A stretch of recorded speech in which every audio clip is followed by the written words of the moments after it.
Esselamu Aleyküm değerli izleyicilerimiz. Nebilerin İzniyle programına hoş geldiniz. İnşallah bu programa kadar anlattığımız konular kainatın yaratılışı, insanoğlu ve peygamberlerin vasıflarıydı. Peygamberlerin yaşadığı imtihanlar, zorlukların genel bir tanımıydı. Bundan sonra da yavaş yavaş peygamberlerin ilk peygamber olan Hazreti Adem'in yaratılışı ve diğer peygamberlerle inşallah onların hayatlarını öğrenmeye çalışacağız. Hocam hoş geldiniz. Hoş bulduk. Hocam şimdiye kadar hep peygamberlerin sıfatlarından bahsettik. Genel tanımlar yaptık daha doğrusu. Evet. Yani kainatın yaratılışından bahsettik. En sonunda geçen haftaki son konumuzla peygamberlerin vasıflarını da bitirmiş olduk. Bugün de hocam şeye gelmek istiyorum. Peygamberlerin daha doğrusu insanlığın yaratılışı ve ilk peygamber Hazreti Adem'e. Hocam Hazreti Adem nasıl yaratıldı? Nerede yaratıldı? Ve melekler ile ilgili yani daha doğrusu Kur'an-ı Kerim'de anlatıldığına göre melekler yeryüzünde kan dökecek birini mi yaratacaksın diye itirazda bulunuyorlar. Bunlar nasıl olmuştur hocam? Buyurun. Şimdi insan oğlunun yani ilk yaratıldığı yer Kur'an-ı Kerim ile Tevrat arasında farklı görüşler vardır. Evet. Kur'an-ı Kerim'de açık bir ibareyle Allahu Teala diyor ki biz Adem ve eşini yarattık, cennete yerleştirdik. Dedik ki buyurun yerleşiniz oraya. Evet. Tevrat'ta ise bu cennetin aslında Allahu Teala'nın yerini bildiği göklerdeki bir cennette değil de yeryüzünde herhangi bir yerde cennet gibi güzel bir mekanda onları yaratmış olmasıdır. Evet. Kimi İncil rivayetlerine göre de yani büyük okyanusun içinde bir adada yaratmıştır da sonra o ada okyanusa gömülmüş, kaybolmuştur. Bunlar rivayetler, İsrailiyattan aktarılan rivayetlerdir. Tevrat ve İncil'deki rivayetler yani ayetler veyahut ayetlerin açıklaması olan İsrailoğulları rivayetleridir. Ancak Kur'an-ı Kerim'de Allah-u Teala Adem Aleyhisselam'ı cennette yarattı. Meleklerin yaşadığı bir ortamda, meleklerin gözü önünde yarattı. Bunu yaratırken Allah Celle Celaluhu henüz daha yaratmadan önce melekleriyle bunu konuşuyor.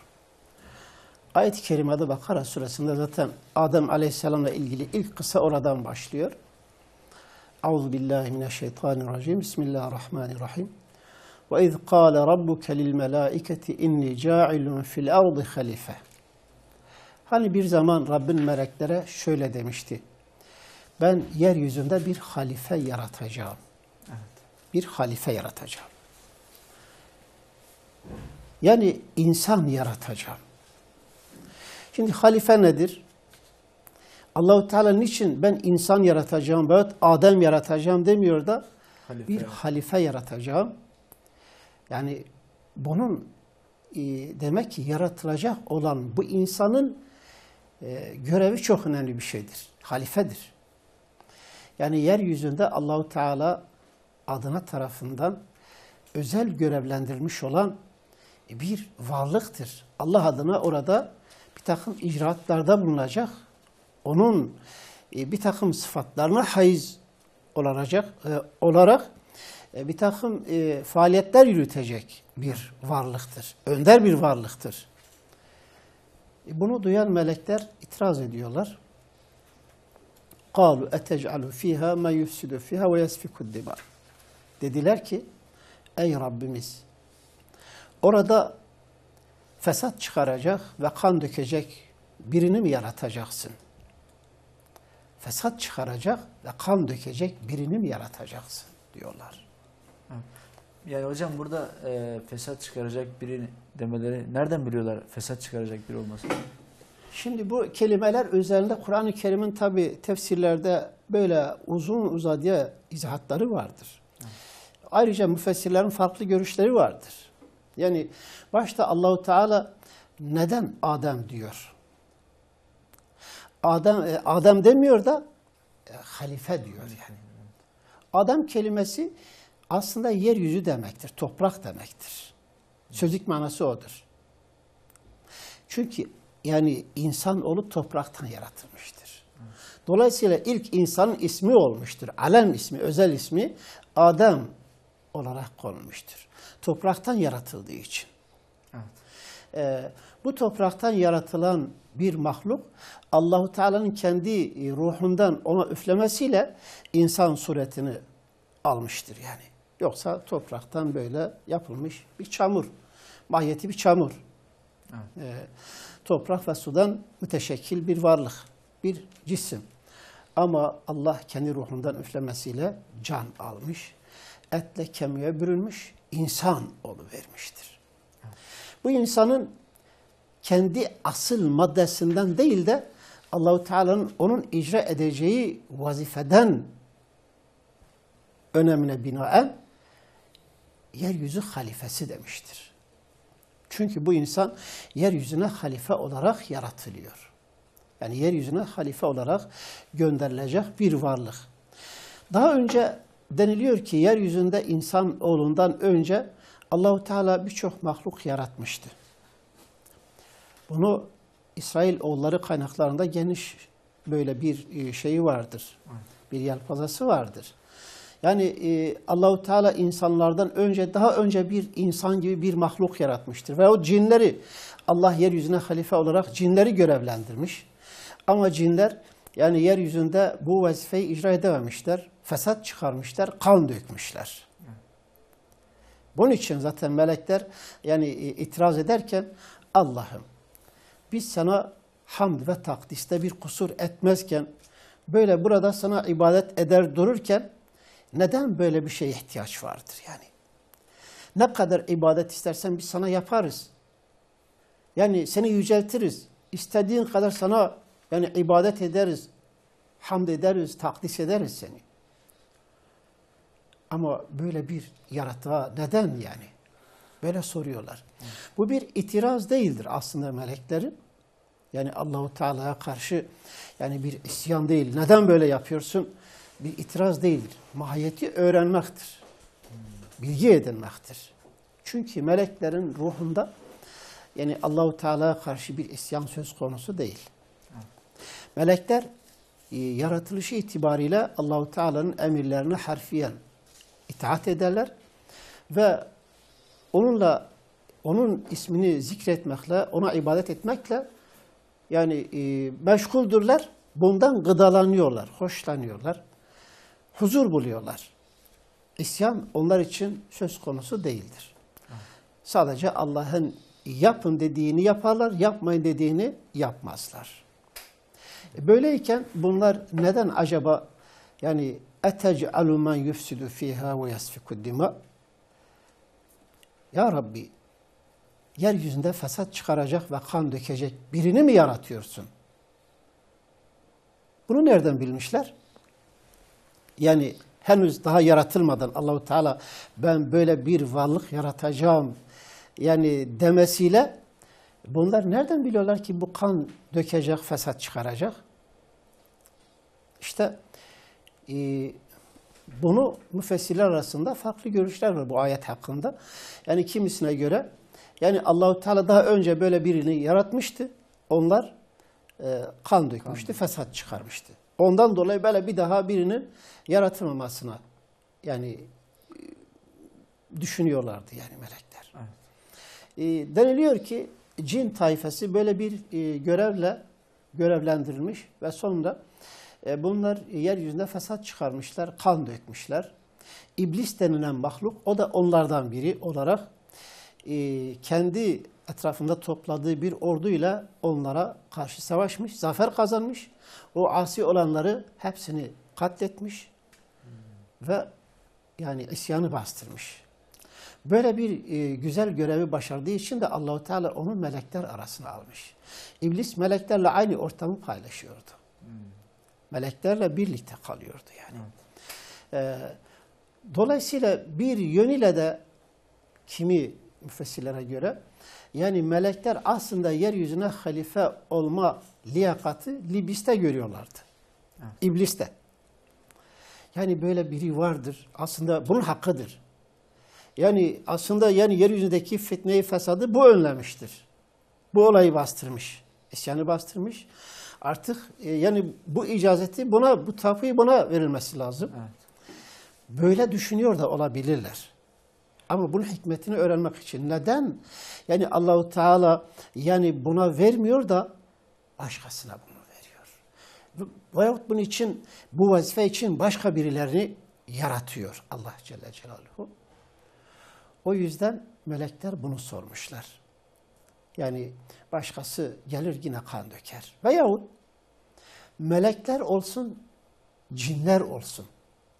Henüz Allahu Teala işte daha ruhunu üflemeden yaratmış olduğu o adamın heykelini, yani böyle bir cismini yaratmış. İnsan suretinde, çamurdan Allahu Teala kendi kudret eliyle yapmıştır.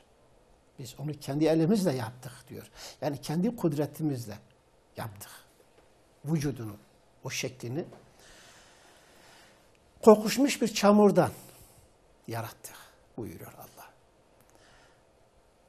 Ve rivayetlere göre Allah Celle Celaluhu bunu uzun süre orada bekletmiş. Hemen ruhunu üflemiş ona. Melekler buna bakıyor. Bu ne olacak? İşte bu yeryüzüne halife olarak gönderilecek mahluktur. İblis zaman zaman gidiyor, etrafında dönüyor, dolanıyor, bakıyor. Bu nasıl biridir? Ona rakip olacak. Yani yeryüzüne halife olmak istiyor iblis. Ama oraya namzet olarak bu mahluk yaratılıyor. Çamurdan yaratılan bir varlık. Çamurdan yaratılan bir varlık. Kıskanıyor, hasetleniyor. Etrafında dönüyor, dolaşıyor, bakıyor ki içi boştur. Yani bunda mide vardır. Bunda şehvet vardır. Mahiyetini öğreniyor. Öğrendiği gibi meleklere de anlatıyor. Bu böyle bir varlıktır.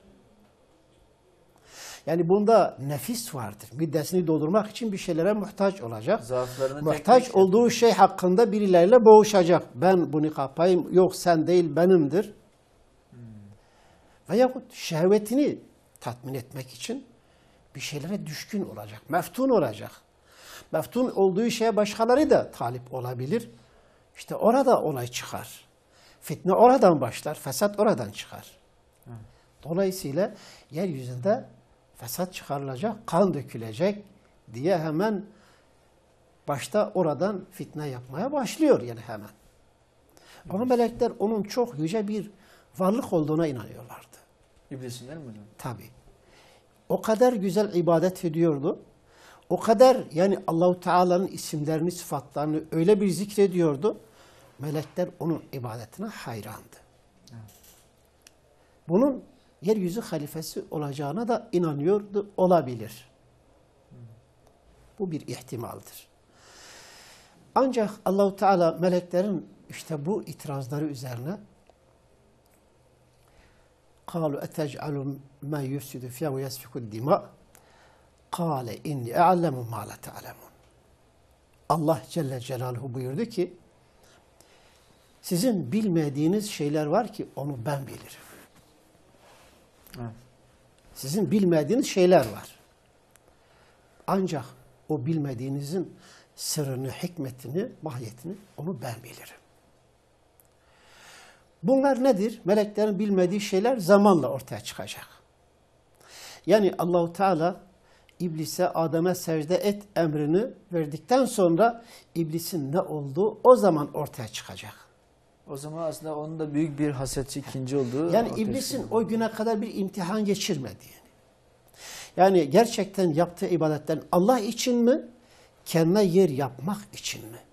Veya kendi yerini korumak için mi? Yaptığı meçhul. Melekler bunu bilmiyorlar. Bunu bilmiyorlar.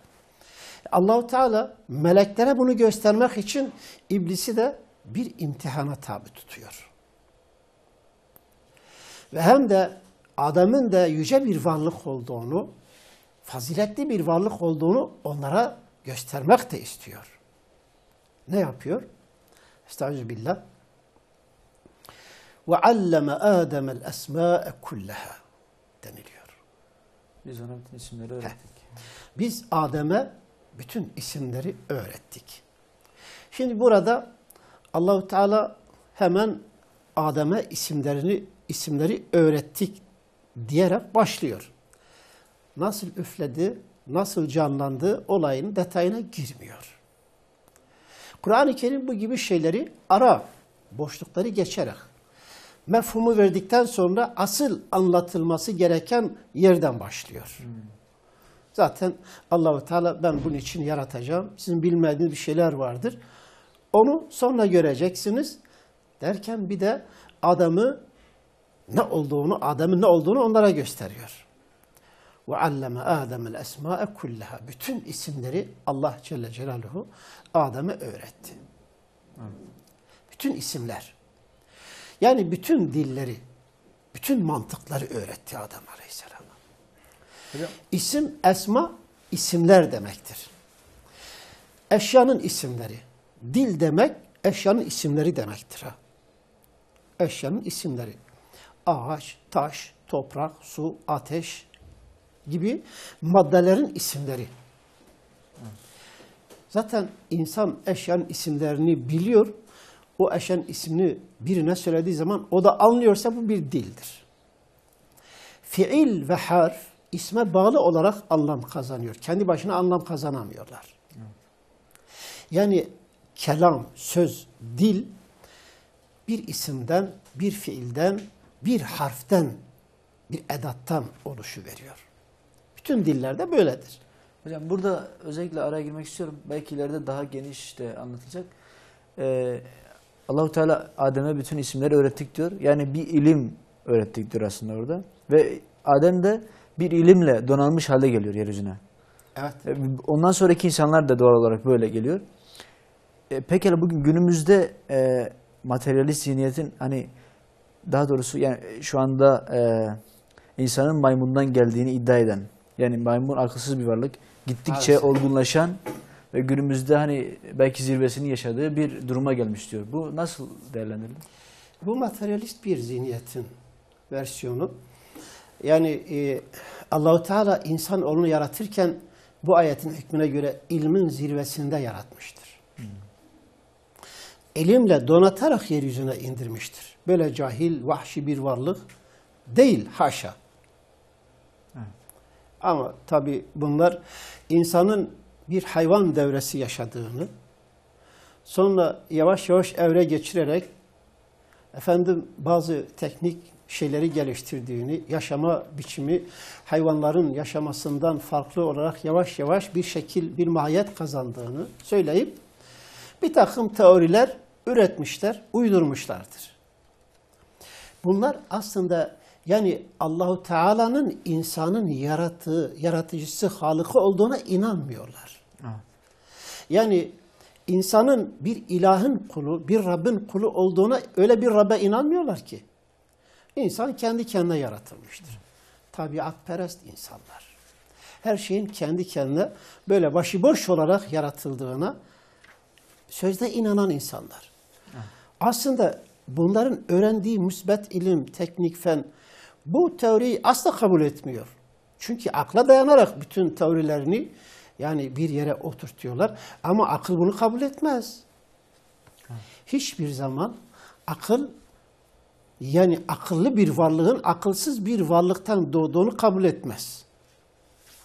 Konuşan bir varlığın konuşmayan, dilsiz, beyinsiz olan bir varlıktan doğduğunu kabul etmez. Etmez yani. İnsan maymundan mı gelmiştir? Hayır, kesinlikle. Bu insanın maymundan geldiği, yani Darwin'in uydurduğu teori uzun uzadıya bir hikayedir. Darwin kendisi bir Yahudidir. Ve bunu bilinçli olarak Yahudileri bir aşağılık kompleksinden kurtarmak için uydurmuştur. Yani Kur'an-ı Kerim'de Yahudiler hakkında Allah onları maymun ve domuz suratına dönüştürdü deniliyor. Evet. Davud Aleyhisselam ve Meryem oğlu İsa'nın diliyle onları lanetledi.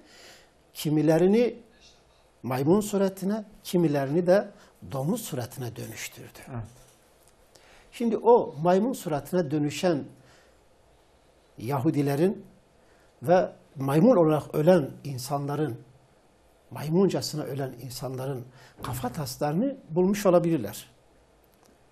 Ha. Aslında o evreyi insan böyle doğru olarak ele alırsa, onlar tersinden ele almışlar. Doğru olarak ele alırsa insandan maymuna gidiş vardır. Allah onları insan iken maymuna dönüştürmüştür. Yaptıkları fiiller yüzünden. Fiiller. Yaptıkları, yani Allahu Teala'nın onlar için bir imtihan konusu ettiği cumartesi ihlali ve peygamberlerine karşı bile bile itiraz etmeleri, yalanlamaları yüzünden Allah onları öyle yaptı. Peygamberleri onları lanetledi. Allah onlara öyle bir ceza uyguladı. Şimdi onlar insan idi de maymuna dönüştü kompleksinden kurtulmak için bütün insanların maymundan insana dönüştüğü teorisini geliştirmiş Darwin. Dolayısıyla bütün insanların maymundan geldiği yalanını artık ortaya atmış. Bugüne kadar da bu teori, yani bu nazariye kesinleşmiş değildir. Kesinleşmeyen bir teori hiçbir zaman kanun olamaz. Ne yazık ki birçok İslam ülkesinde bu teori kanunlaşmış gibi ders kitaplarında böyle oturtulmuş, konulmuş ve böyle ders kitabı olarak okutuluyor. İnsanın maymundan geldiği yalanını gerçek olarak yutturuyorlar. Evet. Maalesef. Bunu böyle yapıyorlar. Darwin sırf Yahudileri bundan kurtarmak için böyle bir yalanı uydurmuş ve zavallı insanlık bunun doğru olduğuna tutmuş gidiyor. Evet. Evet. Ama Allah Celle Celaluhu en doğrusunu söyler. وَلَقَدْ كَرَّمْنَا بَنِي آدَمَ. Biz insan oğlunu değerli bir varlık kıldık. Mükerrem bir varlıktır. O başka bir hayvandan bir aşağılık, maymun ki maskaralık bir hayvandır. Evet. Öyle maskaralık bir varlıktan gelme. Haşa, kesinlikle değil. Allah diyor ki Adem'i biz kendi elimizle yarattık. Kendi elimizle. Ve kendi ruhumuzdan ona üfledik. Allah Celle Celaluhu kendi ruhundan, o çamurdan yapılmış olan heykele üfledikten sonra hayat bulmuş, insan olmuş. Ve bu insanı sonra eşini de ondan yaratmış. Evet. Ancak o aşamaya geçmeden önce Dilerseniz burada bir araya gidelim. girebiliriz. Ondan sonra inşallah diğer aşamaya devam edelim. Değerli izleyicilerimiz, kısa bir aradan sonra tekrar birlikteyiz inşallah.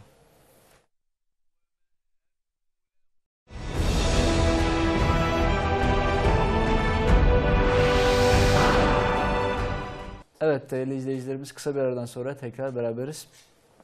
Hocam en son meleklerin Hazreti Adem'e secde etme noktasına gelmiştik. Orada kalmıştık. Buyurun. Yani meleklerin Hazreti Adem hakkındaki bilgilendirilmesi konusunda kalmıştık. Evet. Allah Celle Celaluhu diyor bunun üzerine ve alleme Adem'el esma'e kullaha. Biz Adem'e bütün isimlerini bütün isimleri öğrettik. Evet. Sümme aradahum alel melaike. Sonra Allah onu meleklere arz etti bu isimleri. Adam'a öğretti. Sonra meleklere de, yani Adam'a öğretince adam onları öğrendi. Evet. Hemen kavradı. Meleklere arz edince onlar öğrenemediler, anlatamadılar, bilmediler. Evet. Yani Adam'a karşı bir nevi sınav veremediler, sınıfta kaldılar.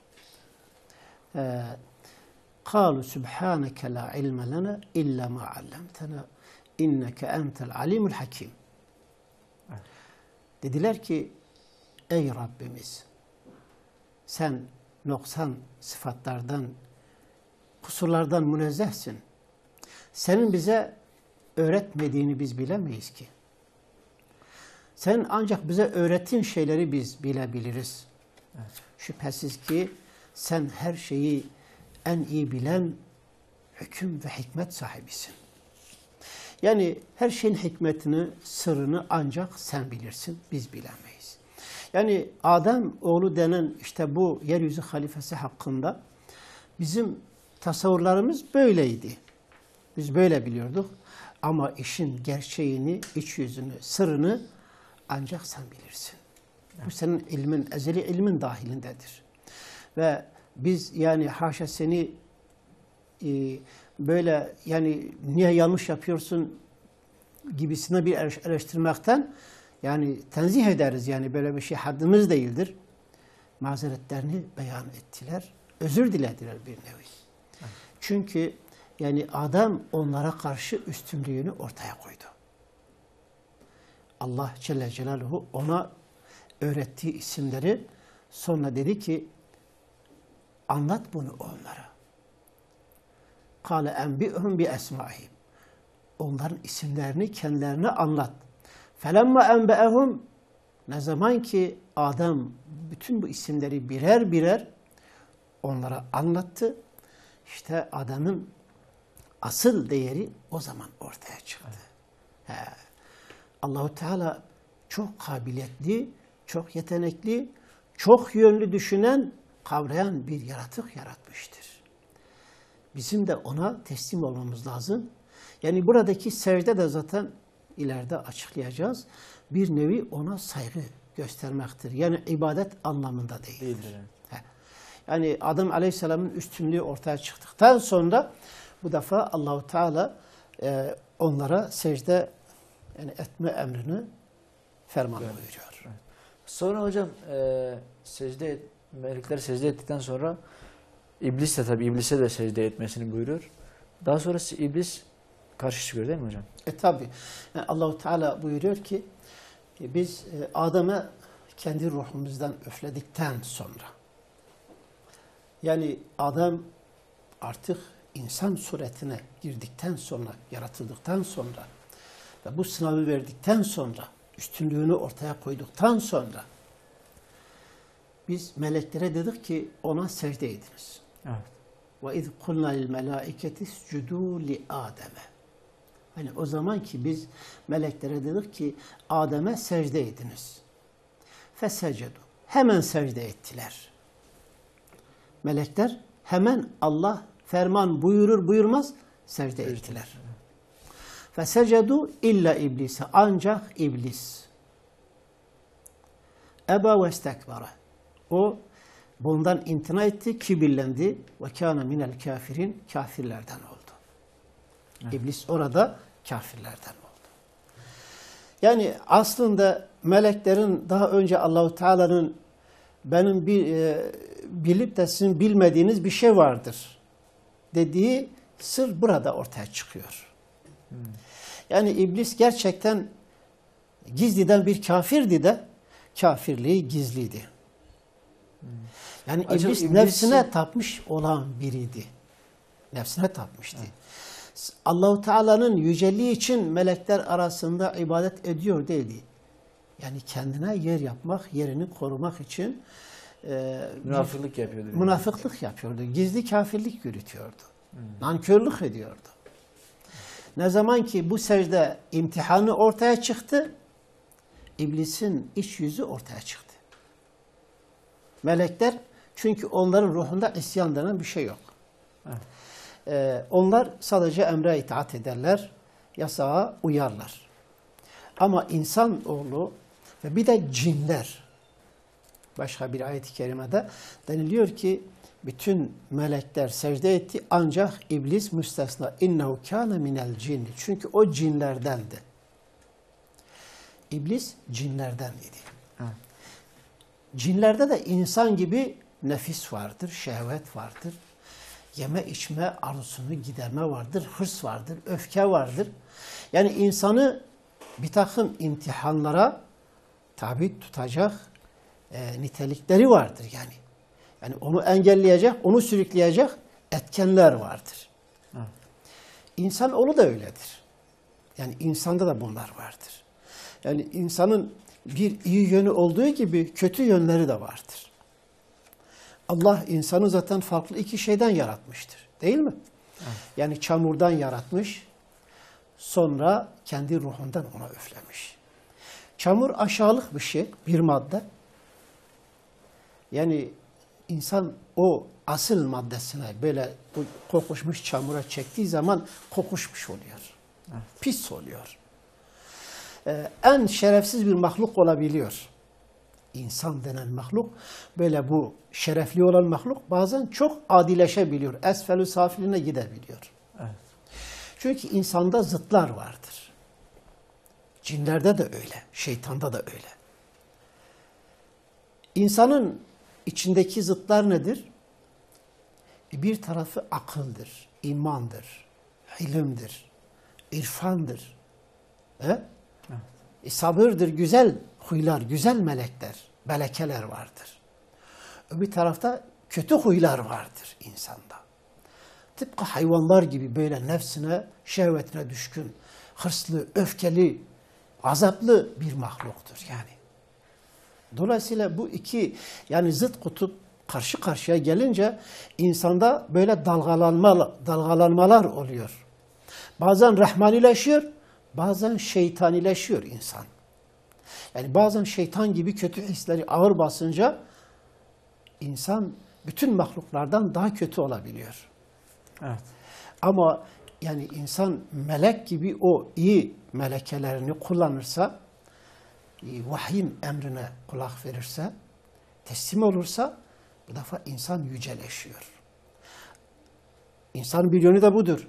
Allah'ın kendi ruhundan ona üflemesidir. O yöne çektiği zaman meleklerden de üstün oluyor. Eşref-i mahlukatı. Eşref-i mahlukat o zaman oluyor. İblis de herkese, yani cinler de aynı şekilde, iblis cin asıllıdır. Evet. Cinler de Allahu Teala onları yalın bir ateşten yaratmıştır. Ateş, yakan bir şey. Ateşte sürekli bir gazap var, yakma var, değil mi? Acımasızlık var, her şey yakar. Hani deniliyor ki, ateş taşları, demiri dahi yakıyor, değil mi? Demiri dahi yakıyor yani. Öyle bir ateş.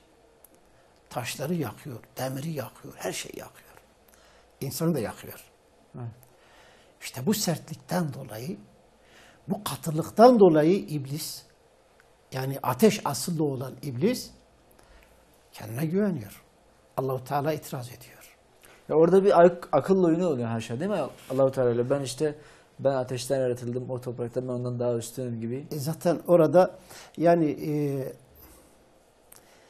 kendi aklına uyma, kendi aklıyla hareket etme, gerçekleri sabote etme hareketi ilkin iblisten çıkmıştır. Allahu Teala'ya karşı bir cervezen içine giriyor. Yani bile bile bildiği gerçekleri saptırmaya çalışıyor. Yani Adem'in kendisinden üstün olduğunu o da biliyor. Ama nefsine yediremiyor. Kabullenemiyor. Ateş alevi gibi böyle sağa sola savruluyor yani. Ateştir ya. İnsanda öyle değil. İnsanda istikrar vardır. Gerçeği görünce durur. Sebat vardır insanda. Tıpkı toprakta sebat olduğu gibi. Her şey toprakla sebat buluyor. Topraktan nemalanıyor her şey. Bereketli bir şeydir toprak. Yani bitkiler topraktaydı. İnsanoğlu topraktan besleniyor. Toprakta yetişen bitkilerle besleniyor. Evet. Toprakta yetişen bitkilerle beslenen hayvanların etinden, sütünden besleniyor. Her şey toprağa bağlıdır. Toprağa bağlı olduğu gibi yine toprak olacaktır insanoğlu. Öldükten sonra da bir daha toprak olacak. Aslı o. Aslına dönüşecek. Şeytan da aslına dönüşecek.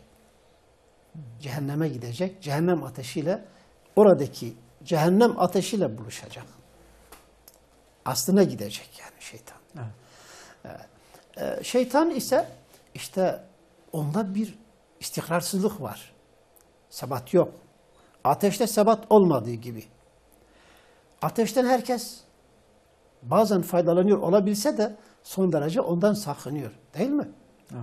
Yani biz insanlar ateşi bir yerde yakıp ondan faydalanırken ama ona dokunmamaya son derece dikkat ediyor. Çünkü yakıcıdır ateş yani. Evet. En ufak bir gafletine de gelmiyor. Yani Gelmiyor yani. Yakar. İnsanın Canı yakar, malı, her şeyi yakar, kül eder. Evet. Evet. Dolayısıyla her şey ateşten kaçınıyor. Hayvanlar dahi ateşten kaçınıyor yani. Tehlikeli bir şeydir. Kırmızı bir sinyaldir. Kırmızı ateş, yalım ateş. İşte iblis kendi mahiyetine çektiği için yani orada o sertliği ortaya çıkıveriyor. Tabiatı aslında konuşuyor orada. Allah Celle Celaluhu eşeği tabiatıyla ispatlıyor yani. Kendi tabiatının aslını ortaya, özünü ortaya koyarak bize tarif ediyor. Yani şeytan burada kendi aslına nasıl rücu ettiğinin gerçeğini ortaya koyuyor Allah-u Teala şeytanın. Ne yapıyor? Eba ve istekbara. O büyüklük tasladı. Bundan imtina etti. Karşı çıktı. Allah-u Teala itiraz etti. Dedi ki sen beni ateşten yarattın, Adem'i ise topraktan yarattın. Ateş topraktan daha üstündür. Çünkü ateş yakıyor. Daha güçlü. Tıpkı ateş gibi düşünen günümüz zalimlerin hep güçlünün hakim olması gerektiğine inanan bir zihniyet var ya, güçlülerin iktidarı, güçlülerin hakimiyeti, saltanatı. İşte şeytani bir histir bu. Şeytan böyle düşünmüş. Ben daha güçlüyüm. Ben daha kuvvetliyim. Toprağı yakarım. Yıkarım ben. O yüzden ben madem ki güçlüysem onun bana secde etmesi lazım. Benim ona değil.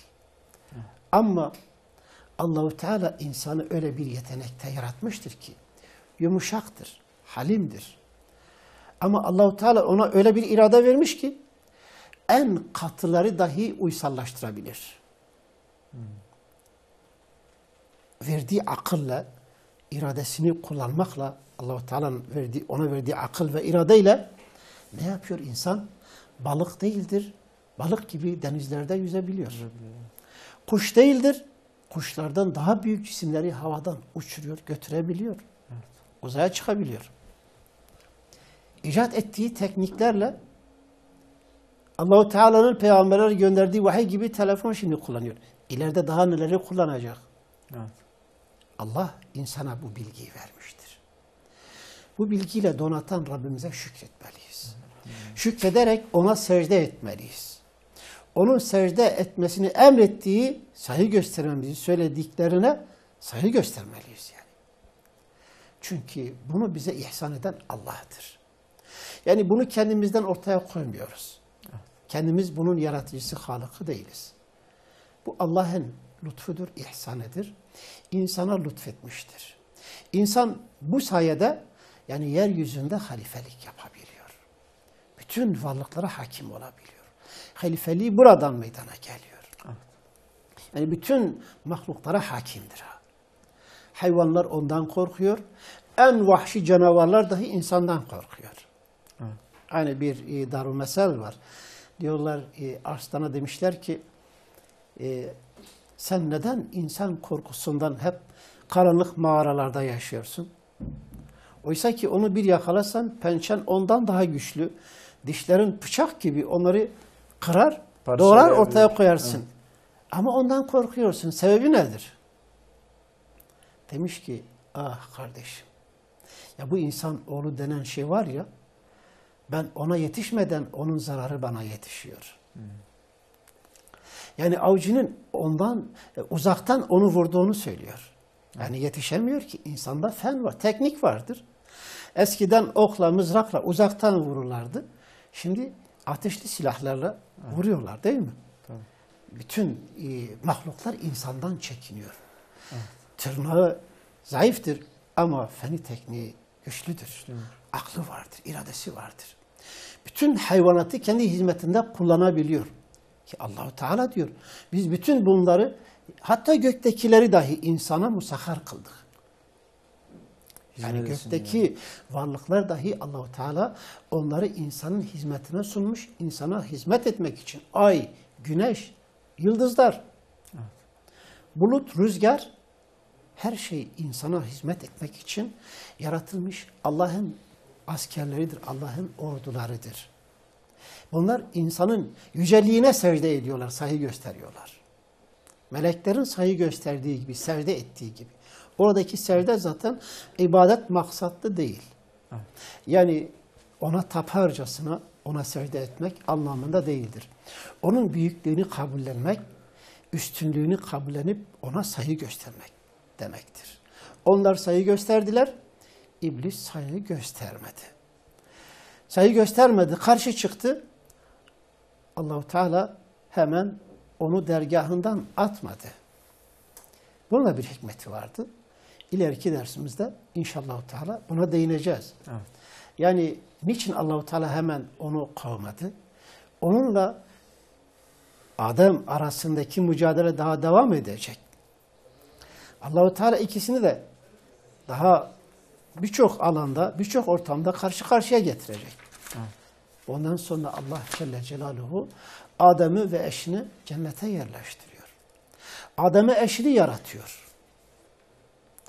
Yani insanoğlu demek ki başta tek yaratılmış. Ve halaka minha zevceha. De Allah ona zevce olarak onun eşini yarattı. Ondan yarattı diyor.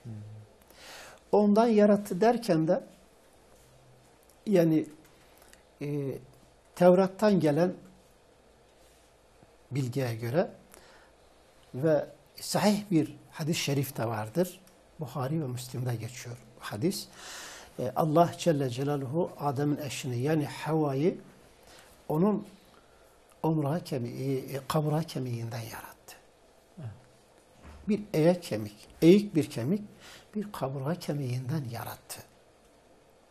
Böylece o nasıl kaburga kemiği böyle eğik ise kadın da erkeğe karşı sürekli böyle yani bir eğik haldedir. Yani insan kadar düzgün, dürüst değildir. Zayıftır.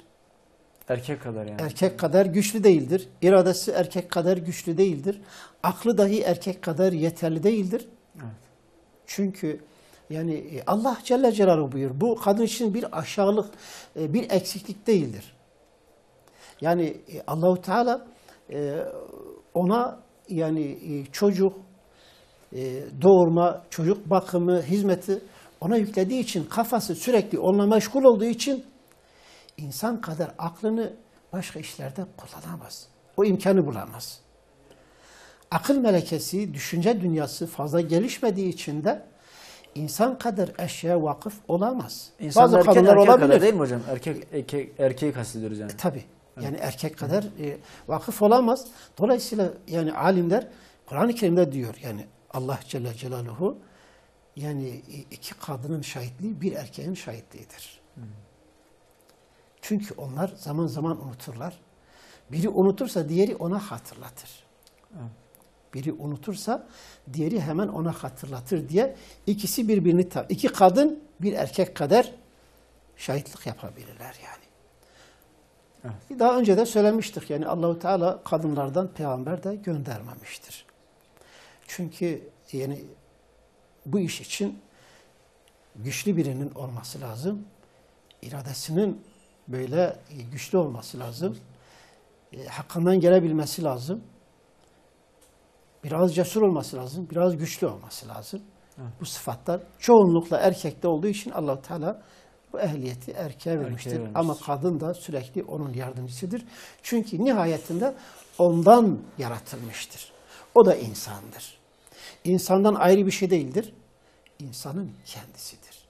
Ve halaka minha zevceha. Allah Celle Celaluhu Adem'den kendi eşini Adem'den yarattı. Kendisinden yarattı. Sonra Allah Celle Celaluhu dedi ki وَقُلْنَا يَا آدَمُ اسْكُنْ اَنْتَ وَزَوْجُكَ الْجَنَّةِ Ey Adem, sen ve eşin ikiniz de buyurun cennete yerleşiniz.